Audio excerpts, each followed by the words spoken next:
नारियल पेड़ कल्प वृक्ष के नाम से जाना जाता है, जिसे निसंदेह जीवनदायी पेड़ कहा जा सकता है, क्योंकि इसका हर एक हिस्सा किसी न किसी तरह उपयोगी है। भारत विश्व का सबसे बड़ा नारियल उत्पादक देश है, क्योंकि यहाँ नारियल की खेती के लिए सबसे अनुकूल जलवायु उपलब्ध है।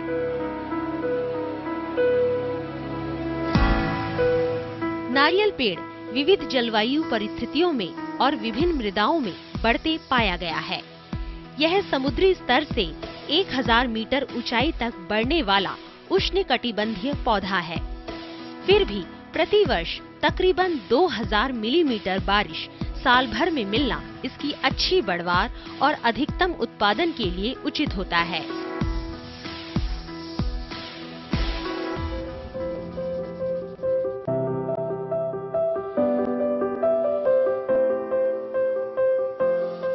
खास चयनित बीज फलों से उगाए गए पौधों से नारियल की वृद्धि की जाती है।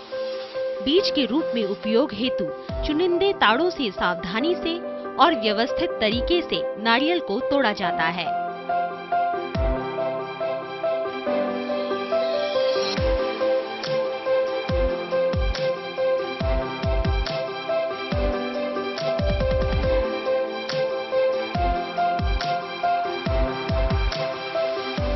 मिट्टी में विशेष रूप से तैयार की गई क्यारियों में बीज फल का रोपण किया जाता है।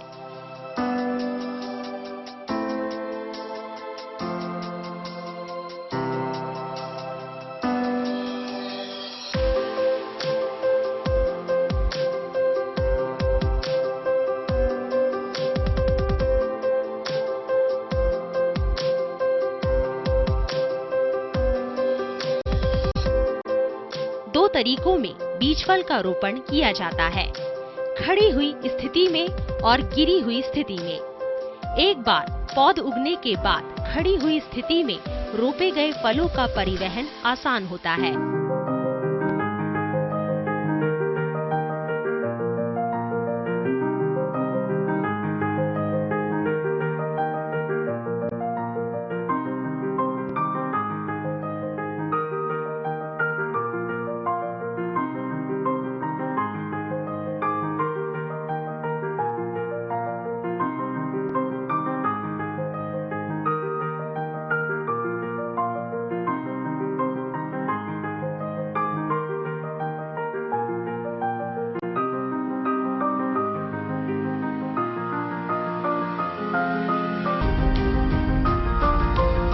एक बार पौध तैयार होने के बाद रोपण के समय इसका खास एवं समुचित देखभाल करना जरूरी है।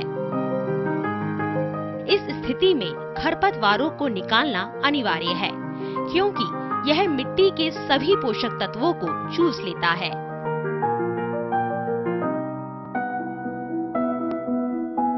किसान कीटों और रोगों के प्रबंधन के लिए समुचित पौधा संरक्षण गतिविधियां अपनाते हैं।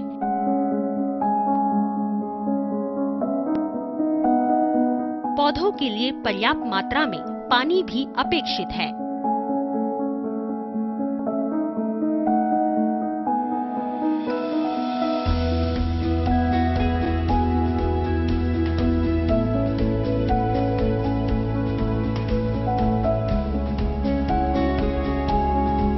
एक साल बाद ये पौध तैयार हो जाती है।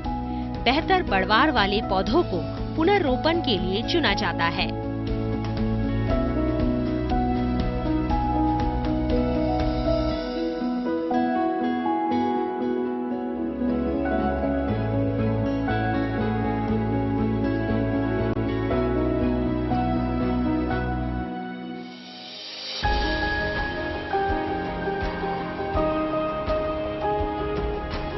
नारियल पौधों का रोपण गड्ढों में किया जाता है। जिस प्रकार की मिट्टी होती है उसी के अनुसार गड्ढे का आकार निर्धारित किया जाता है। यदि नीचे ठोस परतों वाली मखरली मिट्टी हो तो 1.2 मीटर की लंबाई, चौड़ाई और गहराई वाला गड्ढा अपेक्षित है। गड्ढे में जमीन के स्तर से 50 सेंटीमीटर तक ऊंचाई में ऊपरी मिट्टी, रेत, नीम खली और गोबर का मिश्रण भरना चाहिए। पौधों का रोपण करते समय पौधों के बीच की दूरी पर ध्यान देना अत्यंत अनिवार्य है। चौकोर आकार की रोपण प्रणाली में प्रत्येक कतारों में पौधों के बीच में और 2 कतारों के बीच में 7 से 9 मीटर की दूरी रखनी चाहिए। त्रिकोण आकार की रोपण प्रणाली में कतारों में पौधों के बीच में 5 से 6 मीटर की और 2 कतारों के बीच में 9 से 10 मीटर की दूरी रखना अनुशंसित है। इस प्रकार दूरी रखने से मिश्रित खेती करने की गुंजाइश भी रहती है।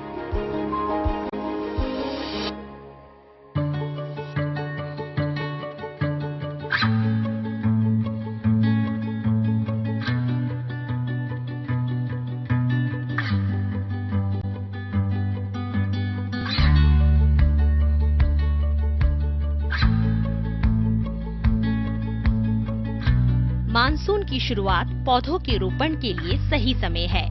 यदि सिंचाई की व्यवस्था सुनिश्चित हो तो किसी भी समय रोपण किया जा सकता है।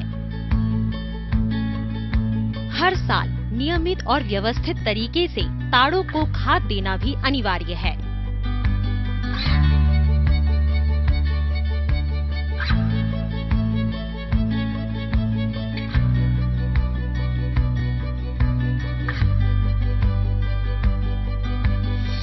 खाद का प्रयोग इस प्रकार करना चाहिए कि पौधों को वार्षिक तौर पर 500 ग्राम नाइट्रोजन, 320 ग्राम फास्फोरस और 1200 ग्राम पोटाश मिल जाए।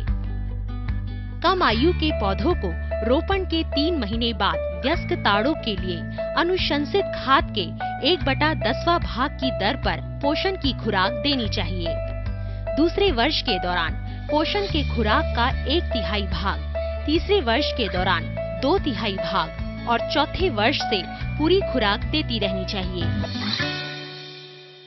अनुशंसित उर्वरकों के साथ कंपोस्ट, आहता खाद, हरे पत्ते जैसे जैव खादों का पर्याप्त मात्रा में प्रयोग करना नारियल पेड़ के लिए खाद प्रयोग का सर्वोत्तम संयोजन है। उन नारियल उत्पादक राज्यों में जहां 1000 मिलीमीटर से कम बारिश होती है, किफायतमंद तरीके से नारियल की खेती सिंचाई परिस्थितियों में ही संभव होती है। ड्रिप सिंचाई सबसे प्रभावी तरीका है और आजकल व्यापक तौर पर यह तरीका अपनाया गया है। नारियल छिलका, जिसकी स्पंजी रेशेदार संरचना पानी का अवशोषण अच्छी तरह से करने के साथ साथ इसके वजन से 6 गुना अधिक पानी सोखकर बरकरार रखने में फायदेमंद है। इसलिए नारियल बाग में जल भंडार के रूप में और नमी संरक्षक के रूप में इसका उपयोग होता है। नारियल पेड़ को 2 वर्गों में बांटा जा सकता है, लंबा और बोना। बोने पेड़ रोपण के 3 महीने से पैदावार देना शुरू करता है और लंबे पेड़ रोपण से 6 महीने से फलने लगते हैं। लंबी किस्मों में आमतौर पर भारत में पश्चिम तटीय लंबी और पूर्व तटीय लंबी की खेती होती है। भारत में खेती की जाने वाली बोनी किस्में हैं मलयन नारंगी, मलयन पीली, मलयन हरी, चावक काठ नारंगी, चावक काठ हरी और गंगा बोंडम आदि।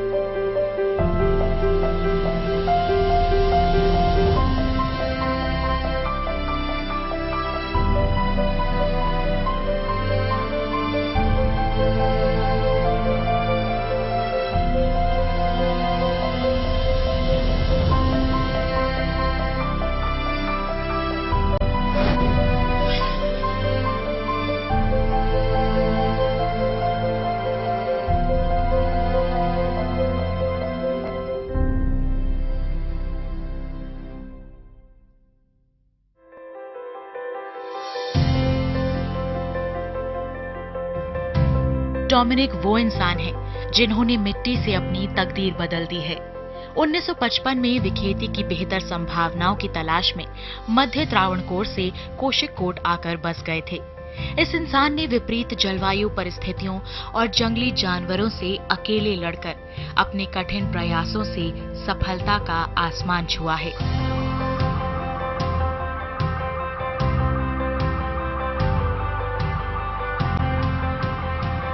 उनकी जमीन चट्टानों से भरी बड़े बड़े पत्थरों वाली थी।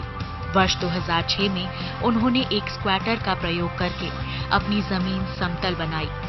बाड़ा बनाने के लिए जमीन में मौजूद बड़े बड़े पत्थरों का उपयोग किया गया और बड़े बड़े गड्ढों में पौधों का रोपण किया गया। इससे पूरे भूदृश्य में इतना बड़ा परिवर्तन हुआ कि उनकी तकदीर ही बदल गई।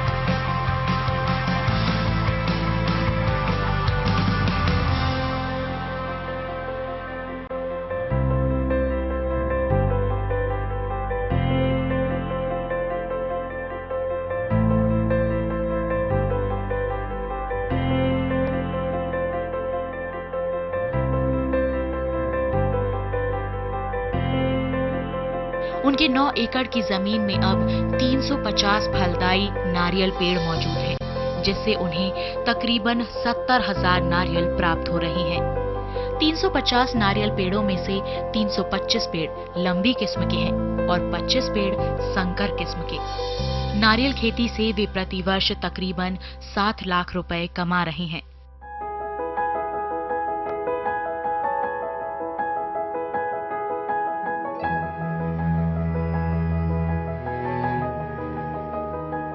उन्होंने अपने बाग में बहुफसलन प्रणाली अपनाई है। नारियल पेड़ों के साथ उन्होंने अपने बाग में सुपारी, जायफल, कोको, काली मिर्च आदि भी लगाए हैं।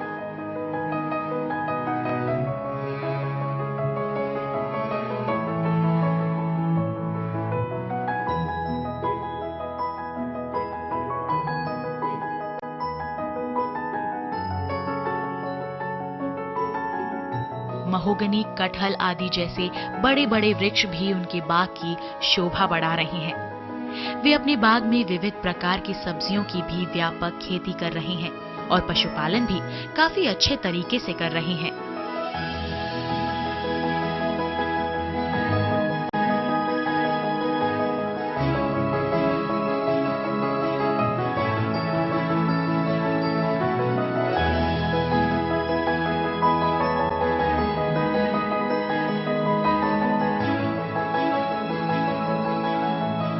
उन्होंने अपने बाग में जैव खेती प्रणाली अपनाई है।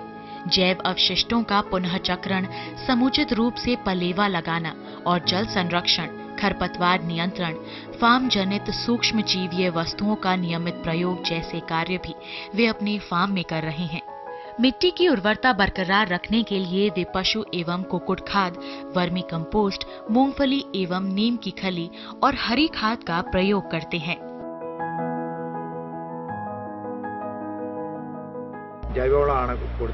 मैं जैविक खाद का उपयोग करता हूं, जैसे गाय का गोबर। मैं हर दूसरे साल पर उर्वरक बदलता रहता हूं। अगर एक साल गाय के गोबर का उपयोग करता हूं, तो अगले साल मैं अखरोट केक, नीम की खली, गोबर पाउडर और राजपोस के एक मिश्रण का उपयोग करता हूं। यह नारियल के पेड़ों के लिए अच्छा होता है। डाब से बने अचार और स्क्वैश जैसे उत्पादों से ही पता चलता है कि वे नारियल के मूल्यवर्धित उत्पादों के उत्पादन में पूरे जोर से लगे हुए हैं। नारियल से ही नहीं, बल्कि जायफल जैसी दूसरी फसलों से भी वे स्क्वैश बनाते हैं। आजकल इन उत्पादों की काफी बड़ी मांग है। हमें खेती में सफल होने के लिए खेती के प्रति 100% जानकार होना चाहिए। जहां तक मैं समझता हूं, एकल फसल सही नहीं होगी। मिक्स फसल एकल फसल की तुलना में बेहतर है। अतः नारियल की खेती के साथ साथ अन्य खेती करना महत्वपूर्ण है।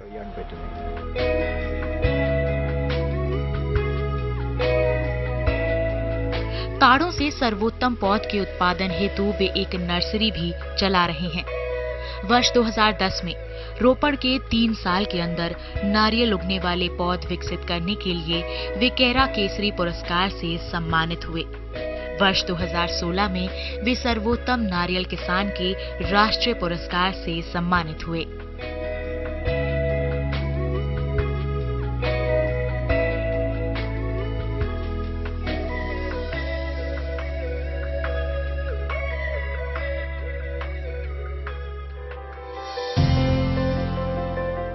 केरल में तिरूर जिले के वेट्टम निवासी सीएम मोहम्मद बहुफसलन प्रणाली अपनाकर खेती में काफी सफल हुए हैं।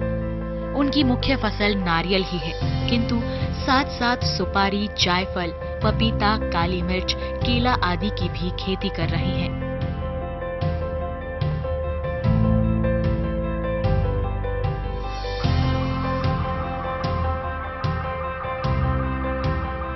वे पशुपालन में भी काफी सफल हुए हैं।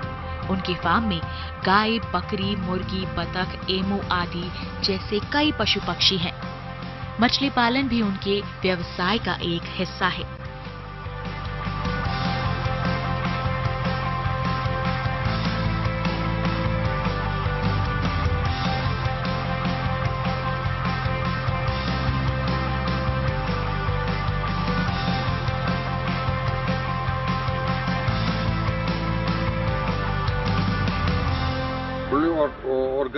हम इस 10 एकड़ जमीन से पिछले 15 वर्षों से रासायनिक उर्वरकों या कीटनाशकों का इस्तेमाल नहीं कर रहे हैं। हम कीटनाशक, कीट नियंत्रक, सूक्ष्म पोषक, सूक्ष्मजीवी आदि गाय के गोबर और मूत्र से तैयार कर रहे हैं और खेत में उपयोग करते हैं।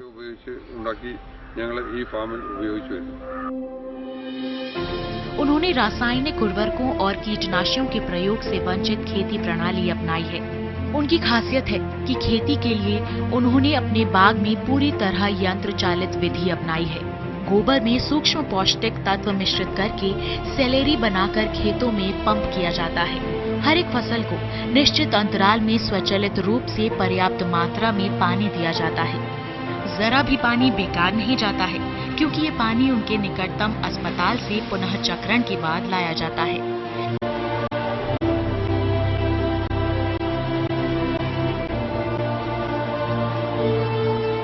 जैविक खेती प्रणाली अपनाने के कारण उनके फार्म की उत्पादकता भी काफी उच्च है।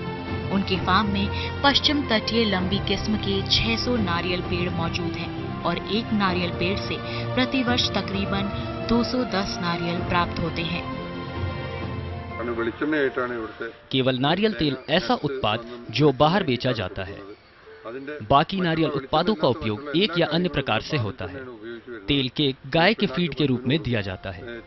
नारियल भूसी और पत्तियों को पलवार के लिए उपयोग किया जाता है। वे पशुपालन में भी खास ध्यान दे रहे हैं।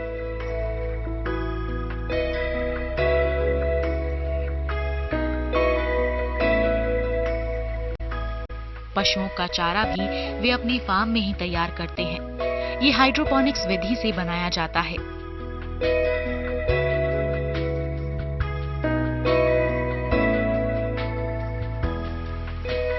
इस प्रकार विकसित पौधों के पत्तों और घास को मशीन के सहारे पीसकर चारे के रूप में दिया जाता है।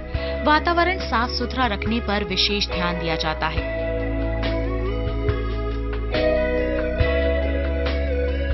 सभी जानवरों को और इनका शेड हर रोज साफ किया जाता है।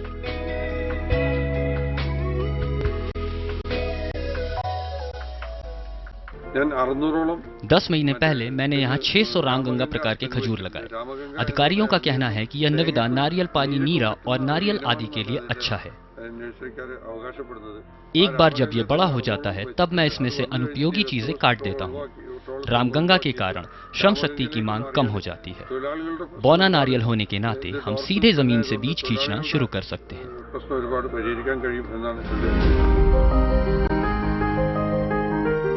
राज्य सरकार के कशकोत्तमा पुरस्कार सहित कई पुरस्कारों से वे सम्मानित हुए हैं। इसमें कोई शक नहीं है कि नई पीढ़ी के किसानों के लिए वे जबरदस्त मिसाल रहेंगे, जिनका अनुसरण करके वे अपने सुनहरे भविष्य का सपना पूरा कर सकते हैं।